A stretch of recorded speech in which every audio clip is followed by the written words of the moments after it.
Kairali T V ചാനലിൻ്റെ ഏറ്റവും മികവാർന്ന സാമൂഹ്യ ഇടപെടലുകളിലൊന്നാണ് ഈ കതിർ അവാർഡ് എന്ന ഏറ്റവും പ്രധാനപ്പെട്ട കാർഷിക രംഗത്ത് പ്രവർത്തിക്കുന്ന ആളുകൾക്ക് നൽകുന്ന മികച്ച ഒരു അംഗീകാരം. ഇന്നത്തെ ഒരു സാഹചര്യത്തിൽ കാർഷിക രംഗവുമായി ബന്ധപ്പെട്ട്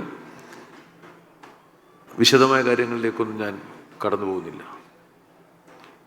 നമ്മുടെ നാട്ടിൽ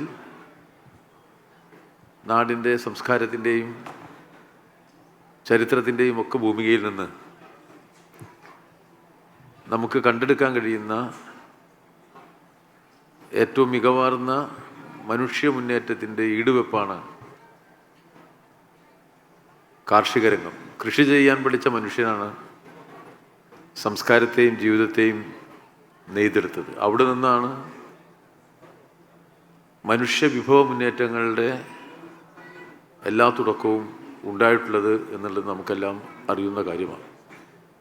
ഇപ്പോൾ ഈ പുതുകാലം കാർഷിക മേഖലയെ വലിയ തോതിൽ മാറ്റി തീർത്തിട്ടുണ്ട്. കാർഷിക മേഖലയ്ക്ക് വന്ന ഏറ്റവും വലിയ മാറ്റം കൃഷിക്കാരൻ ഇല്ലാതായി എന്നുള്ളതാണ്. കൃഷിക്കാരന് ഇല്ല. യഥാർത്ഥത്തിൽ കൃഷിക്ക് വന്ന ഒരു രൂപപരിണാമം കൃഷി വ്യവസായമായി എന്നുള്ളതാണ്. ആഗ്രോ ഇൻഡസ്ട്രിയാണ്. കൃഷി ചെയ്യുകയും കാർഷികോൽപ്പന്നങ്ങളെ കമ്പോളവൽക്കരിച്ച് വിപണനം ചെയ്യാൻ കഴിയുന്ന തരത്തിലേക്ക് കൃഷിയെ രൂപകൽപ്പന ചെയ്യുകയും ചെയ്തിരിക്കുകയാണ്. അപ്പോൾ കൃഷിയിടങ്ങളിൽ നിന്ന് തന്നെ അത് ഏറ്റവും വലിയ വാല്യൂ ആഡഡ് പ്രൊഡക്റ്റായിട്ടാണ് മാർക്കറ്റിലേക്ക് വരിക. അപ്പോൾ കാർഷിക ഉൽപ്പന്നത്തെ വാല്യൂ ആഡഡ് പ്രൊഡക്റ്റാക്കി മാറ്റി അത് ബഹുജനങ്ങളിൽ സമൂഹത്തിൽ കമ്പോളത്തിൽ എത്തിക്കാൻ കഴിയുന്ന വാണിജ്യാധിഷ്ഠിത സംവിധാനം ഒരുക്കാൻ കഴിയുന്നവരാണ് ഇന്ന് കൃഷിയെ നിശ്ചയിക്കുകയും നിയന്ത്രിക്കുകയും ചെയ്യുന്നത്.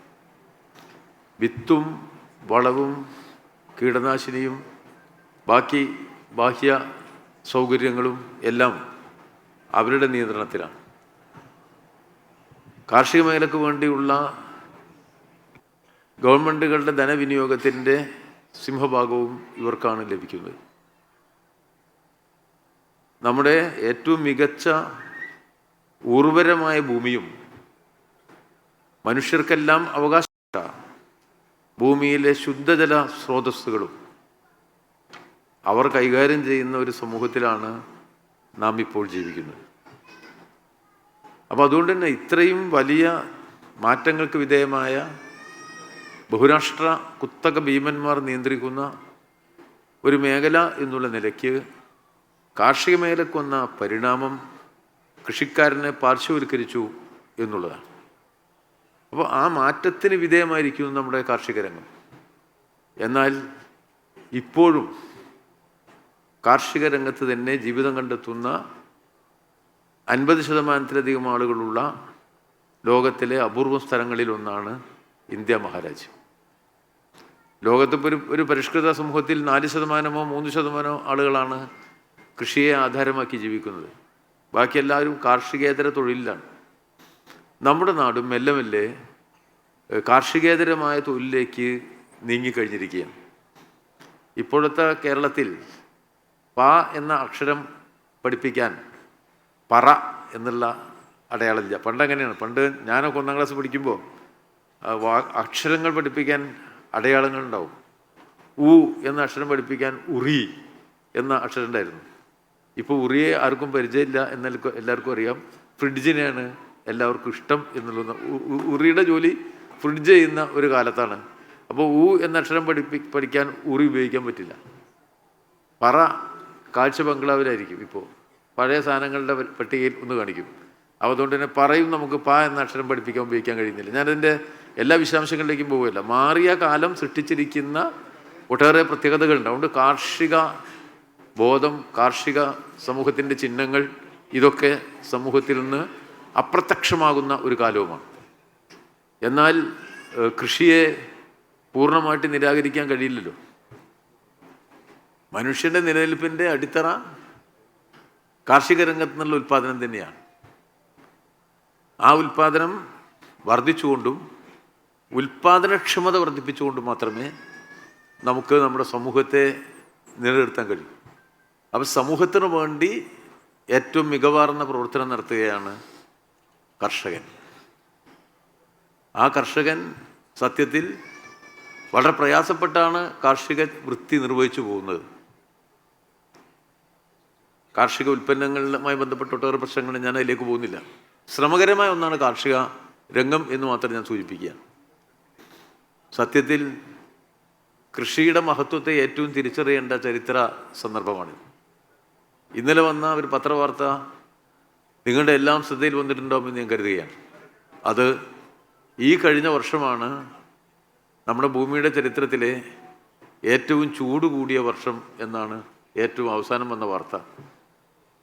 മര്യാദയ്ക്ക് ഉറങ്ങാൻ പറ്റുമോ ആ വാർത്ത അതിൻ്റെ ഉള്ളടക്കത്തെ ഉൾക്കൊണ്ട് വായിച്ചാൽ എന്നത് നമ്മൾ പരിശോധിക്കേണ്ടതാണ്. ചൂട് കൂടിയിരിക്കുന്നു എന്ന് പറഞ്ഞാൽ അതിൻ്റെ പ്രത്യാഘാതവും പ്രതിഫലനവും എത്ര വലുതായിരിക്കും. 1.5 സെൽഷ്യസ് ചൂടും കൂടി കൂടിക്കഴിഞ്ഞാൽ ഉണ്ടാവാൻ പോകുന്ന ആപത്ത് എന്താണ്? ചിന്തിക്കാൻ കഴിയാത്ത പരിണാമങ്ങളാണ് അതുവഴി സൃഷ്ടിക്കപ്പെടാൻ പോകുന്നത്. മഹാരോഗങ്ങളാണ് അതിൽ നിന്ന് ഉണ്ടാവാൻ പോകുന്നത്. ഏതെല്ലാം തരം വൈറസുകളാണ് സൃഷ്ടിക്കപ്പെടുക എന്ന് നമുക്ക് പറയാൻ കഴിയില്ല. വളരെ പ്രധാനപ്പെട്ടത് ഇന്നലെ തന്നെ വായിച്ചൊരു വാർത്ത ഉണ്ടായിരുന്നു. ഉറുമ്പുകളെ കുറിച്ചായിരുന്നു അത്. ഉറുമ്പുകളെ ചവിട്ടുമോ എന്നൊരു ചോദ്യവും അതിൻ്റെ ഉത്തരവുമായിരുന്നു. നിങ്ങൾ ഉറുമ്പുകളെ ചവിട്ടാറുണ്ടോ എന്നാണ് ചോദിച്ചത്. ലോകത്തിലെ ഒരു പ്രധാനപ്പെട്ട പ്രധാനമന്ത്രിയോട് ഒരു പത്രപ്രവർത്തകനാണ് ചോദിച്ചത്. സാമൂഹ്യ സ്വഭാവമുള്ള പത്രപ്രവർത്തകൻ. നമുക്കെല്ലാം തോന്നും കൗതുകമുള്ള ചോദ്യമാണ്, ഉറുമ്പിനെ ചവിട്ടാറുണ്ടോ എന്ന്.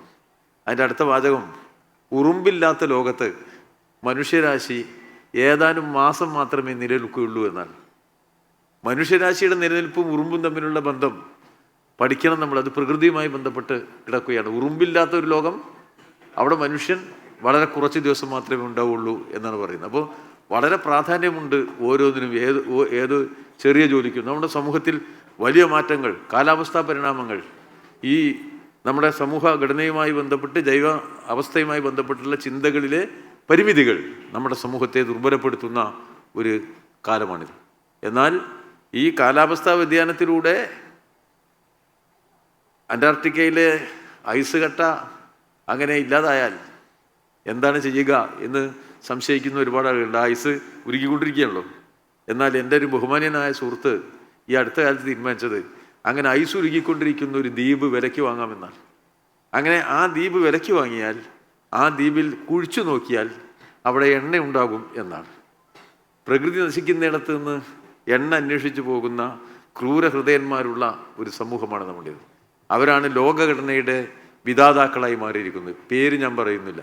ലോകഘടനയെ നിയന്ത്രിക്കുന്ന വിധാതാവ് നമ്മുടെ പ്രകൃതിയുടെ ദുരിതത്തിൻ്റെയും ദുരന്തത്തിൻ്റെയും മുഖത്ത് നിന്നുകൊണ്ട് അവിടെ കുഴികുത്തി അതിൽ നിന്ന് എനിക്ക് എണ്ണയെടുത്ത് സമ്പത്തുണ്ടാക്കാനാകുമോ എന്നന്വേഷിക്കുന്ന ഒരു ലോകത്ത്, മണ്ണിൽ വിതച്ച് അതിൽ നിന്ന് നന്മ വിളയിക്കാനാകുമോ എന്നന്വേഷിക്കുന്ന കൃഷിക്കാരനെ ഏറ്റവും കൂടുതൽ ബഹുമാനിക്കേണ്ട ഒരു കാലമാണ് എന്നുള്ളത് കൊണ്ടാണ് കൈരളി TV ചാനൽ ഈ വേറിട്ട അവാർഡ് നൽകുന്നത്. തീർച്ചയായും മണ്ണിലേക്ക് തിരിച്ചു പോവുക, മണ്ണുമായുള്ള സംവേദനം നടത്തുക, അത് മനുഷ്യരാശിയുടെ അടിത്തറ പണിയുന്ന ജോലിയാണ്.